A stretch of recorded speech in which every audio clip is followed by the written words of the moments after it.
sharing tips, stories, and inspiration all about living, working, and exploring in Bali. We are your hosts, Sarah and Olivia, and you're listening to the Living in Bali podcast.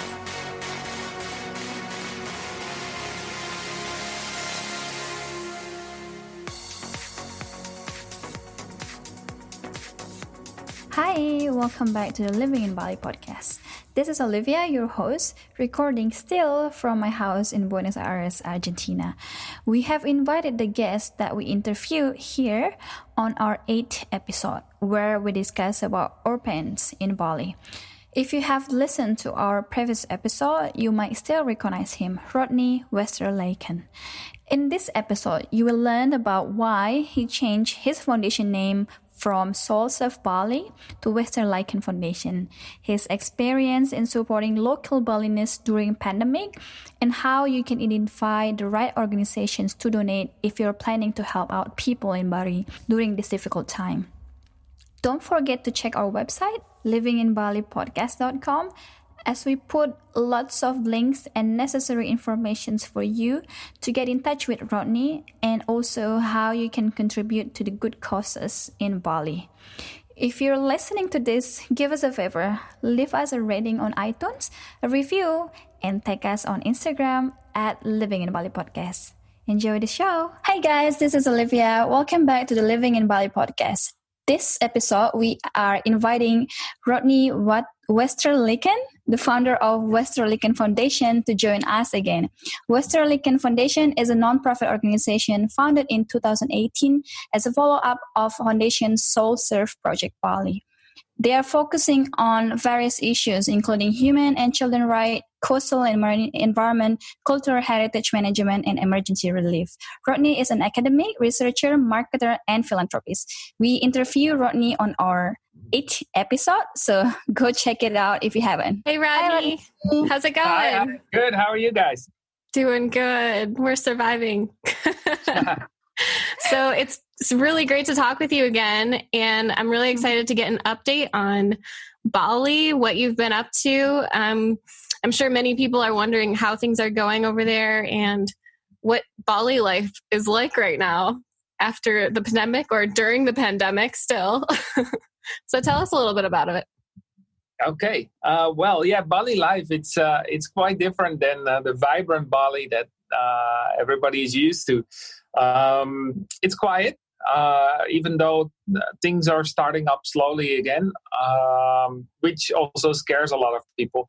So on one hand, you see nature taking over again, and you see animals coming out of their shell and being around.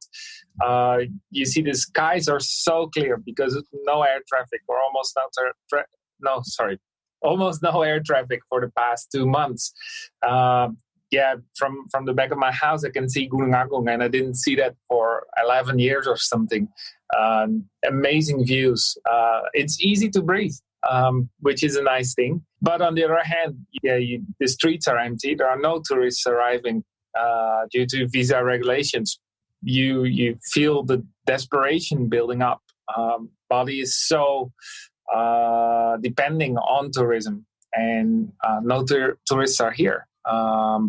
You feel that things need to change, but we don't know when COVID is going to end. This is a big difference as well with the periods we had with the Gunung Agung volcano bursting out, or with the earthquakes in Lombok that affected Bali as well. We knew that quite relatively there would be an end to the problem, and the problem was very isolated. It was only happening here or on the neighboring island, where now the whole world is suffering, and you see, you don't know when this is going to end. It can be ending next week, but it can be another year, and that's creating huge issues. What have you been up to since we last talked to you? Because we talked to you about a year, probably more than that, ago. November. Okay.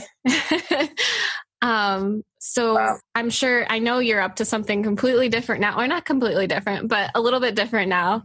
And we'd love to hear about that. What's the Westerlaken Foundation up to these days? Yeah.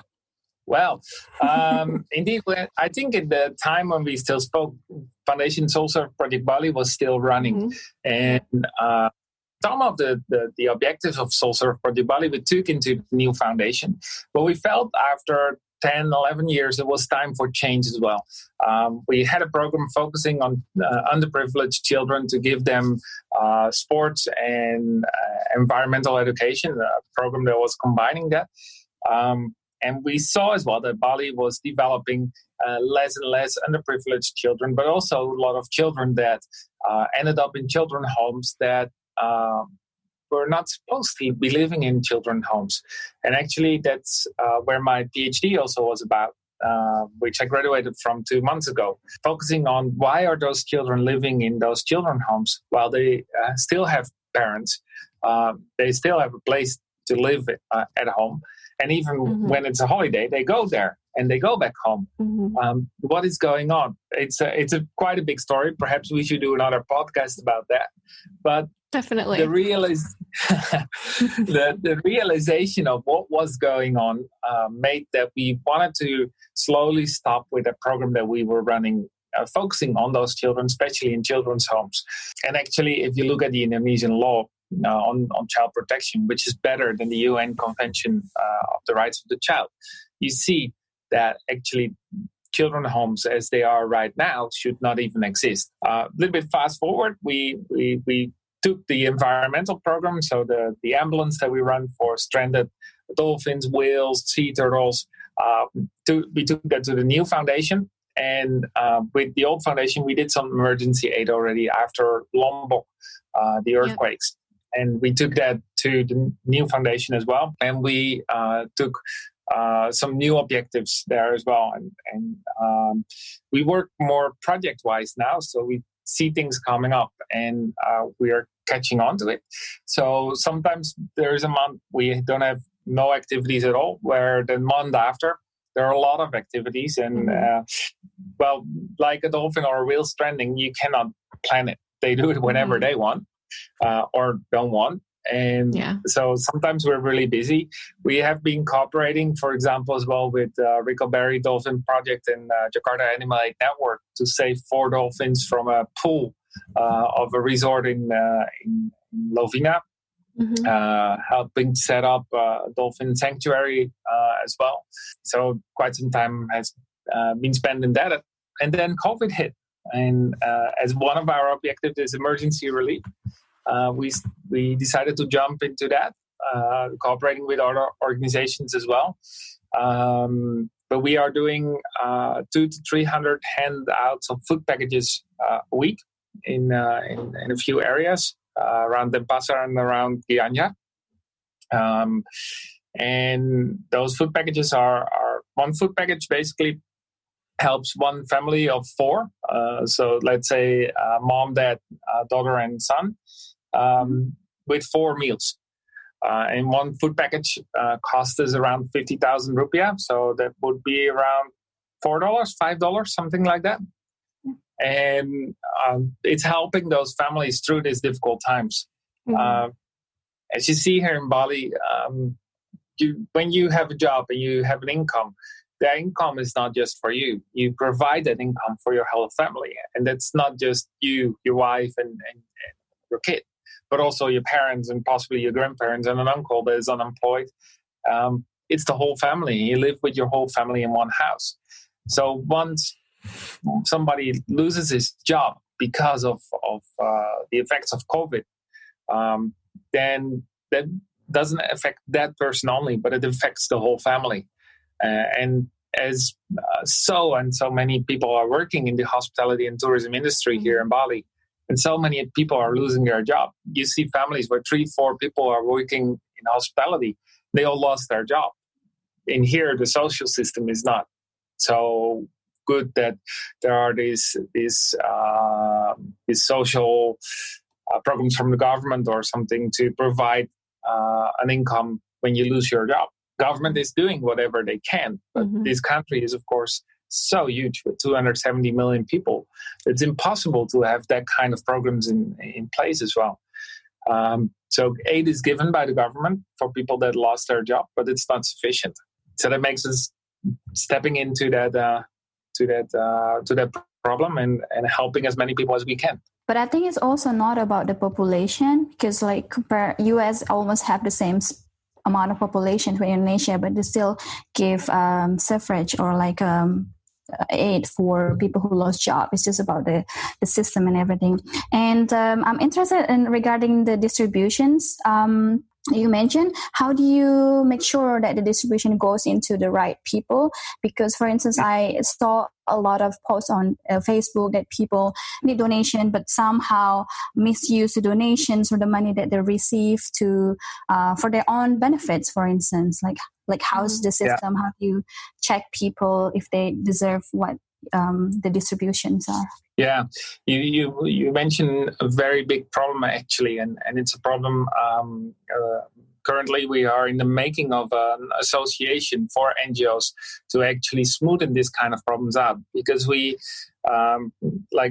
with my foundation, we are quite experienced in this kind of problems. We worked in Lombok, we worked in Palu after tsunami, we worked in the emergency aid relief after Gunung Agung eruptions. We know what we're doing, but there are also a lot of first-timers that are stuck on the island and start to do something, which is great. But when you miss the experience of how to designate people that are in need and how to cooperate with the government when you are actually just a person and not a legal foundation, that is very difficult. And we are seeing a lot of initiatives that are handing out food to people that are probably not so much in need. Unfortunately, also people that are actually, that are, how to say this nicely, or let's just not say it nicely, do it for a selfie opportunity with some poor people in the background. And they got $1,000 of funding, because when you just start fundraising, the first step is quite easy. You get a lot of people to actually donate small amounts of money. You have $1,000. You buy packages. Also there in buying packages, you should have a lot of thought, like how are you doing that? Can you buy in bulk? Who is benefiting from actually buying those packages? Or are you making people that are in that selling food in that area?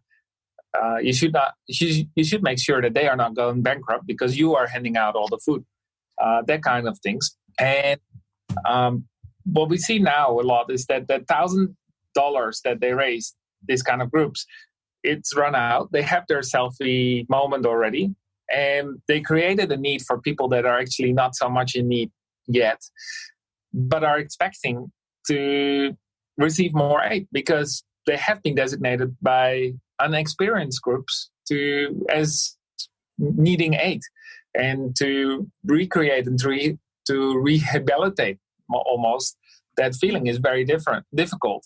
And it's on the shoulders of the NGOs again, and we are running out of funding as well. Especially because a lot of funding has gone to groups that were not much designating the people that needed help.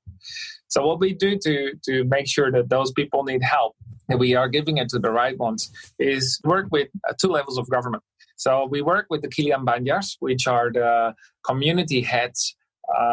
And usually the community consists of around 200 people. So they have a good overview of like, who are those people? Where are they working? What is going on? Why do I see this person all the time at home? And he goes there, or rare cases, she goes there and asks like, what's going on? Did you lose your job? That kind of things. So those Kilian Banjars, they are able to actually compile lists of people that are in need. Those lists, they are given to us, and they are checked again by a government level that is one up from the Kilian Banjars to make sure that there are no friends, family, no favoritism basically going on those lists. So there's a double check on it. And then we have a third check that we can, and that's in our contract with those governments that we work with. If we have doubt about a certain person that comes to receive aid, we have the full address and everything from every person that receives the aid, and we can do a house visit, which we did a few times. Until now, luckily, we have never been disappointed with where the aid was going to. But we always have pickup points. So we choose a government building in cooperation with the government, where people come to actually pick up their package between a certain time. So the Kilian Bandir is telling them you can come between 3:15 and 3:30 to pick up your package, so that we can make sure that not too many people are at the same place at the same moment and social distancing can be done. And they need to bring their identity papers. We have their name on the list with the number of their identity card, and they need to sign off that they received the package. Wow. And for those who are interested in giving some donation, for instance, what would you suggest to them to know which organization is credible? Like how can they identify the right organization for them to contribute? Yeah, this is always a bit of a difficult question, because the answer that the first answers that I give, you can react on that and saying like, well, it's still not 100% sure that this is the right organization. But a few pointers where that I would always look at is this, first of all, is this organization a legal entity? Is it a foundation or here in Indonesia, a yayasan? And are they locally registered? And are they cooperating with government? Because then at least you know that you are working with a legal entity. Secondly, where is the money stream going? I would always suggest that you donate to a foundation that clearly has a money stream towards the foundation. Never send money to a personal account. And for that, for example, we have a foundation in the Netherlands and a foundation here in Indonesia. And so people can either choose to donate to our Dutch bank account or to our Indonesian bank account, which are both on the name of the foundation and not on my personal number, to say so. The third thing that I will always look at is how are things communicated. Like, we share pictures for transparency, but every handout where we see around 100 people, we share 1 or 2 pictures.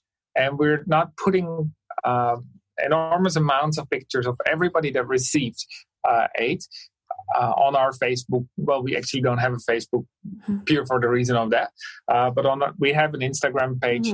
We're not sharing hundreds of pictures of people. And the ones that we share are the ones that gave their consent that to have a picture taken, just to make sure that people are not losing their dignity. It's already a kind of walk of shame to have to go and receive aid. It shows that you are in need and that your money that you have is not sufficient to live from.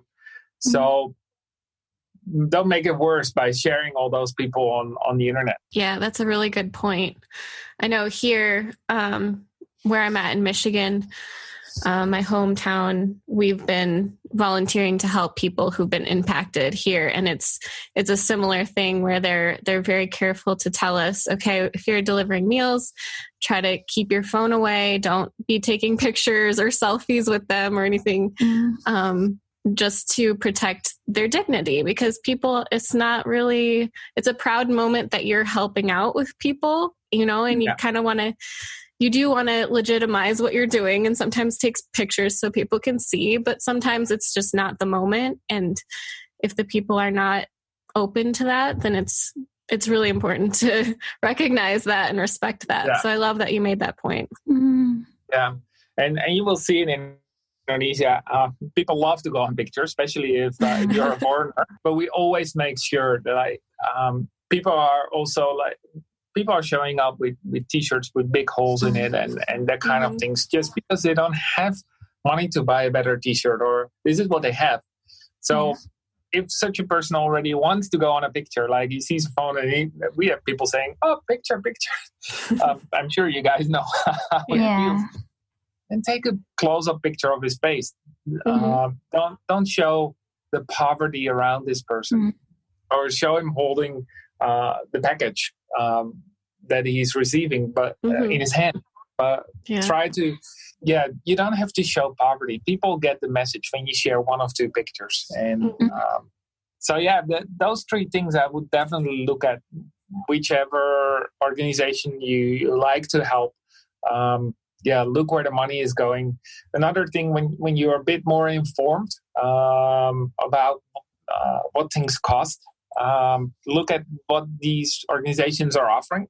I saw organizations that were offering packages for huge amounts of money.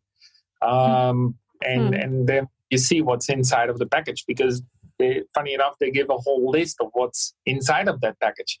You feel like, but that's not worth that money. And actually, it's only worth half of that money. So where's the rest of that money going?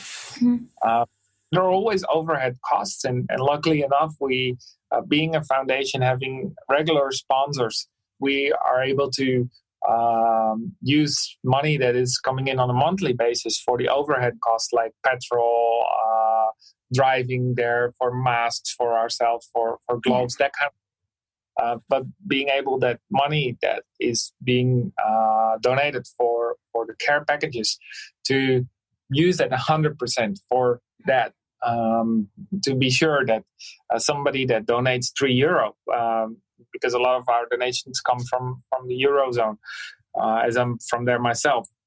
So we have people that are sending €3 for one pack.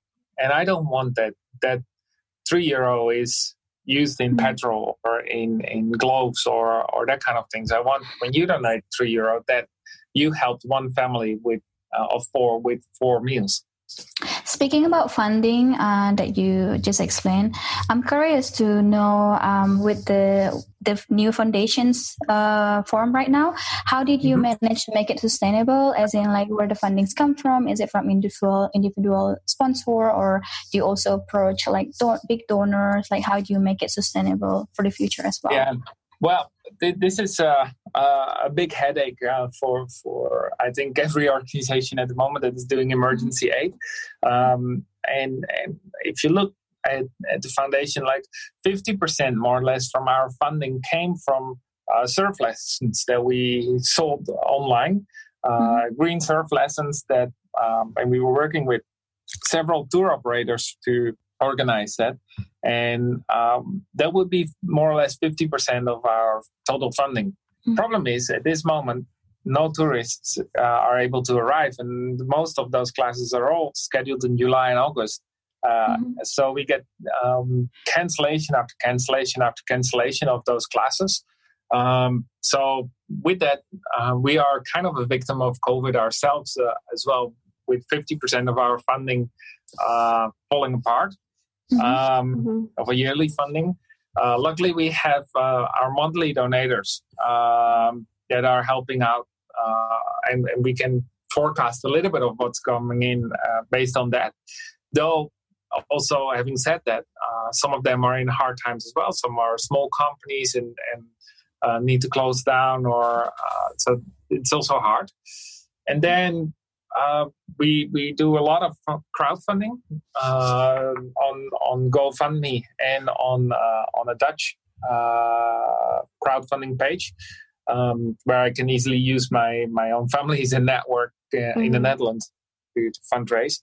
We're launching another one, as it looks like, this weekend, a new GoFundMe. And GoFundMe has proven to be, the problem is at this moment, the scary thing is my whole network is exhausted at the moment. I have literally reached everyone that I know by now, like gives money, which makes sure that we are doing our handouts now already for 2 months. We gave away more than 27,000 meals till now. Awesome. And we could all fund it. The problem is, we're not sure how long we can still continue doing this, and I don't want to stop before COVID is done and COVID is out of everybody's system, and people dare to travel again and come back, and people can take care of themselves again. Problem is, when is that? And how are we going to make sure that we can still fund it? It's scary times. Thinking about funding is my biggest nightmare. Oh, well, I mean, it's understandable at this point. It sounds like a familiar thing people are dealing with. So I hope you'll be sharing all that information with us for the next crowdfunding thing you're doing. Any links, please share them with us, and we'll be able to post them in the show notes, and we'll do our best to use our networks as well to help bring in some extra funds for these, because it sounds like very worthy cause. We all love Bali. And I also actually curious about the change of the format of the foundation, because it was Soul Surf Project before, and when we interview you, it was 2018, late 2018, it was still that name, and now it changed to Westerlaken Foundation. I'm just curious here, like, what's the reason behind that? Is there any specific reason? And you also have two foundations. Is there any strategic background to have it in Indonesia and in the Netherlands at the same time? Yeah, interesting questions. Let's start with the last question first. The reason we have two foundations. So basically, Yayasan Bali Bersih, the Indonesian foundation, is basically a branch of Westerlaken Foundation. So basically, we're one foundation. Though to legally register a second foundation or child of a foundation, a foreign foundation, is quite difficult. And the money that needs to be available, then you're talking about foundations like the Red Cross or Save the Children or that kind of foundations that have that kind of money available standing on a bank account to be able to use the same brand name to open a foundation in Indonesia. And the procedures are very difficult.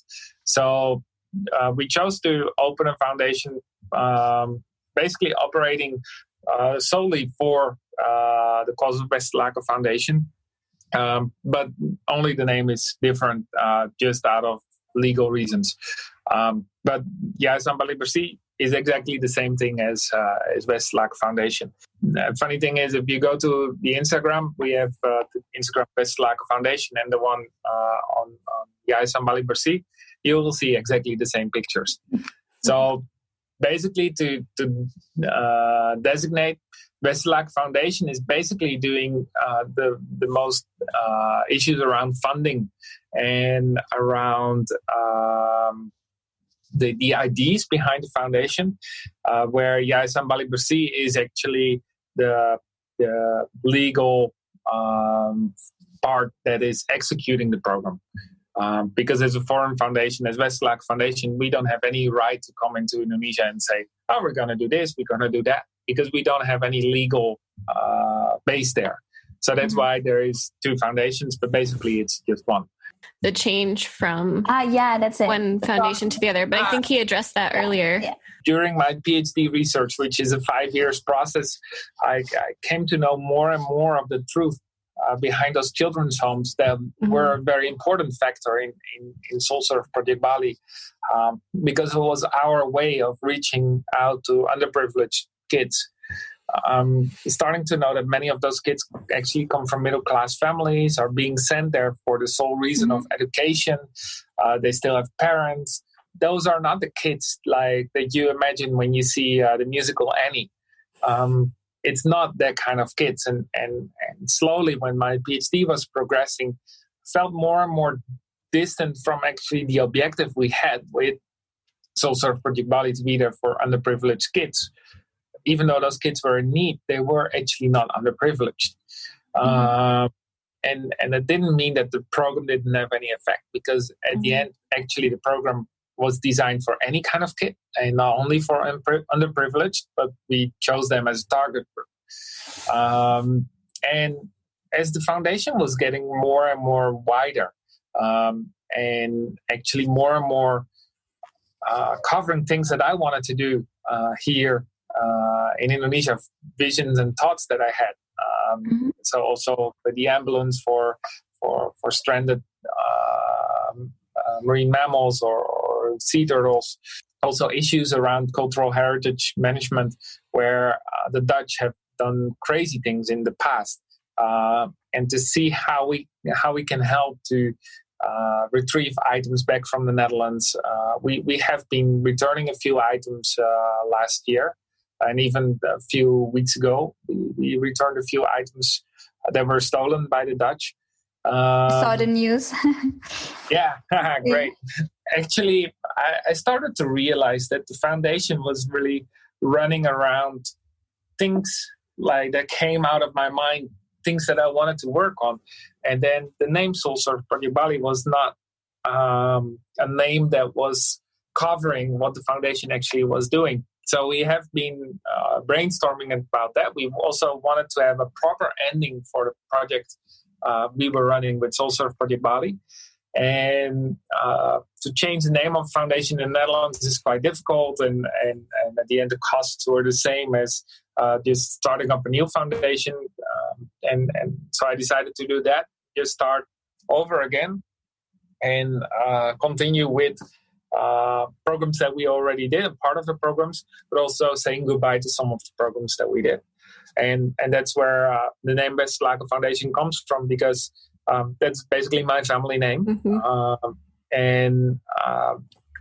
It covers that all those thoughts that are in my head and visions that I have and things that I want to do are actually covered by a foundation that is behind me and helps me in doing this. Because Westerlaken Foundation is not only me. We have a Dutch board of 3 people and an Indonesian board of 5 people that are helping me out, and then a bunch of volunteers and advisory board. And so ideas might come from my mind, but there is a whole team working with me on it, or even sometimes pushing the brake, like, nice idea, but let's focus first. That's really cool. It makes a lot of sense because it allows you to do more things, to go under your name. I like that. I'm also curious of, I think a lot of people listening to the podcast actually would be curious to hear your opinion on the process of coming back to Bali. I know everything is very up in the air. I'm sure they're still deciding on dates of when to open up and how much to open up and all that stuff. But as the opening process proceeds, what are your opinions on that? Because I think some people are going to want to come back to Bali partially just so that they can help support the lovely Bali that they love and help the economy there. And of course, come back to this beautiful place. But also there's concerns of a bunch of people rushing back may be dangerous in a way and spike more virus concerns. So what are your thoughts on that? It is a very, very difficult question. I think the government is dealing with the issue quite well. I had concerns that perhaps being pushed by hospitality, the opening of Bali would be rushed as well and would result in huge problems. It's good to see the government is still very cool and about it and doing things very step by step and opening very slowly. At this moment, the thing that is heard most is that October will be the month that Bali will be slowly opening. There's a lot of talk about the new normal, but it's very unclear to me still what actually that new normal is. I'm confused still. What will that be? For a few years, the talk is already to focus more on high-end tourists instead of tourists that want to stay in hostels and actually are not contributing much to the economy. And I think this is a right moment to start focusing on that plan and to make sure that the amount of tourists that are coming in are not huge, but the expenditure is bigger than the average tourist, to slowly open up like that again and see how COVID will develop regarding to that. I'm not expecting, but that is just my personal thought, and I don't have any scientific background in that or governmental background. I think October will be the month that we're slowly starting up. If July or August will have been the months, then I think it would have been announced because, and I see so many people canceling their trips now that it would be not too smart from government to not announce yet that Bali will open in July, for example. because at one point there will be no tourists, even though you open up, because people made other plans, if plans are already possible. So, yeah, I think July, August will not be happening. What I hope for is that many tourists will take that trip anyway in December, Christmas holidays. It's a very nice time of year. With the raining season coming later every year, usually there's not too much rain in December yet. It's not too hot, according to me. So I'm hoping that a lot of people will still take up that trip that they actually planned for July, August to do it in December. Yeah, all right. Too. But I think it also will take time step by step, because then people also have a lot of people lost their job, or their business is not running well anymore due to the COVID. And I think a lot of conditions need to be met before traveling to Bali. For instance, the test and the confirmation, and it won't be that easy to travel for upcoming months, I guess. Wish the best. But I also think that this is a time for everyone actually to reflect on how dependent Bali is to tourism. Because we see that, like the income is significantly dropped because of the COVID. Because most of the industries, most of the people depends on the tourism. On the other hand, I see also a lot of posts on Facebook or even on my WhatsApp group that is relevant with Bali, of people who are trying to exercise their entrepreneurship skills. They're like being innovative. They're like trying to sell cakes or handmaids or whatever. And I see that the economic actually is rolling on domestically, like they're trading among themselves. Spike, for example, also in Gojek drivers, you feel it when you have a new one again, when you just ordered your food and is unable to find your house. Like, that was a few months ago, that was not happening anymore. But also, like I had the other day, I had one that was showing me the screen of his phone, like, did you pay this already? Like, did you use GoPay or something? I'm not sure how this works. Like, you must be fairly new. But you also see it in the kind of people that are actually driving those bikes. You see people, you see the way they dress, that it's not the normal Gojek driver, but these are people that are usually working in an office or something. Then you see indeed also chefs that are fired or at least on temporary leave from amazing restaurants and hotels that are suddenly selling amazing food online indeed. And that's a good thing from Bali, and that's always, whenever something happens, I love to see as well, is that people are resilient and always looking for a way to still make money and doing things. That's also one of the reasons why we give care packs for 4 meals, and we give 1 a week, because it's very easy when you get enough food for a full week to sit down and wait for the next week. But we want those people to still have that spirit and still look for possibilities to make a little bit of money and provide for their own family, to still have that dignity that we spoke earlier about. Yeah, that makes a lot of sense. I know my friend's cousin, while I was in Bali in March, he had started or was helping start a new business around jamu, making jamu. And he was just starting it out when I was there. And now it looks like it's really taken root, and they're doing cool things with that. I'll have to leave a link in the show notes for that too. But people are really, they're stepping out of where they're usually at, and they're taking risks and being resourceful. So that's really good to hear as well. But I'm glad you're there to help them, where there's a little slack or a little extra that's needed, that's really important. And the interesting thing as well, we focus on things that are needed right now.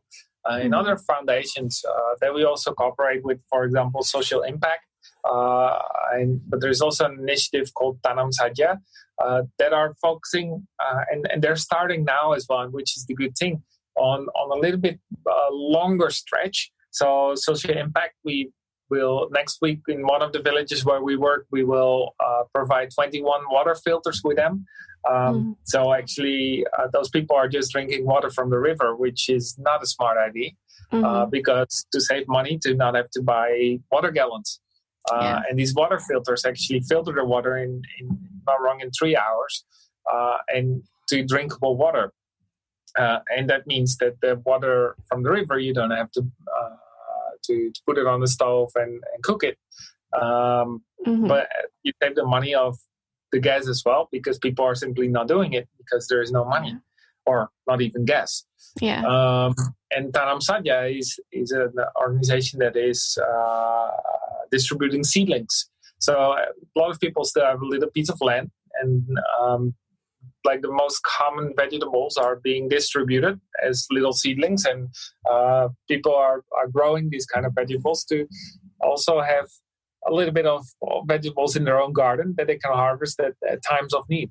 So yeah, beautiful things are happening, and it's very good to see that where we are focusing on first needs, other organizations are also focusing on longer stretch needs. So yeah, very good things are happening on the island. Also, do you actually work together with other organizations, the foundation? We last week we had our first meeting for an association that we are starting up at this moment for NGOs and non-NGOs to cooperate better together. So where we are focusing, for example, on 3 areas, and that's the areas where we go to every week, and that's covered by us. But other organizations choose to drop into villages this week here, this week there, and then every time different villages. So it happens that some villages actually get double distributions and other villages don't get anything at all. Because there is not enough communication. We saw this problem happening, and then one NGO called for a meeting altogether. And actually, in a few hours, we have our second meeting to actually really build up this association, but also communication, like to have databasing, because there are also foundations or movements that are giving out food. So some restaurants that are receiving anyone that needs food. And then it turns out that some people are asking everywhere for food, and what you mentioned as well might resell it again, and are abusing the aid system. So to have more databasing on who is asking for things, who is only asking one time, but who is asking 10 different organizations every day, and what is going on in there. And are those people, we try to connect those databases again to for example, the villages where we work, like are people from our villages also requesting to other foundations, and are they in need or not? And if they are in need, what does that mean for us? Do we need to increase for a specific number of people? Is our pack not sufficient enough?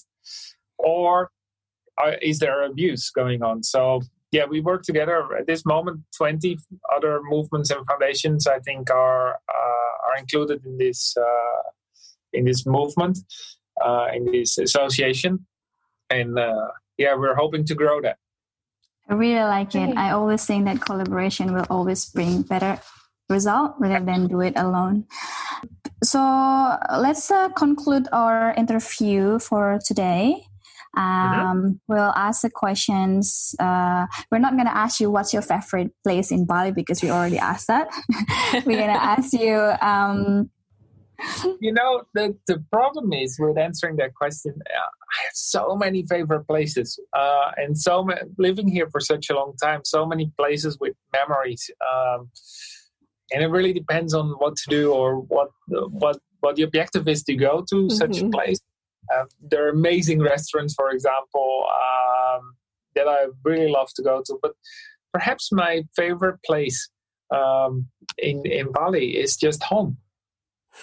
Home in Seminyak. Yeah, just my little house everybody lives. And that's my happy place, I think. That's a really good answer. Yeah. Me, my partner, my 2 doggies, my cat. Yeah, that's happy. Yeah, especially during this time, it's important to enjoy your home. Absolutely. Now, don't reveal the address because I don't want everybody to come to my house to enjoy my happiness. Okay, nobody go to his house. So with people who listen to this podcast, for instance, how can they reach out to you? How can they help you out if they want to get involved? Yeah, the best thing is to go to our website, www.westerlakenfoundation.org. And there in the top, there are links where you can click on. There's one called Donate, or you go to westerlakenfoundation.org/donate directly. And there are all the ways of helping us out are listed there. So that's transferring to our bank accounts, it's a PayPal, and also the links to our crowdfunding pages are listed there. Another way that help how to reach us was through our Instagram at Westerlaken Foundation. Also, the direct link to our donate page is in the bio there. If they want to help you in other form, is it possible? At this moment, we have a good team on the ground helping out with the distributions. We also choose to keep the team very small, just because it's risky work. And we use full protection and everything for when we're doing the handouts. But also, social distancing is difficult in those moments. So we usually have a max of 4 people that are in the team.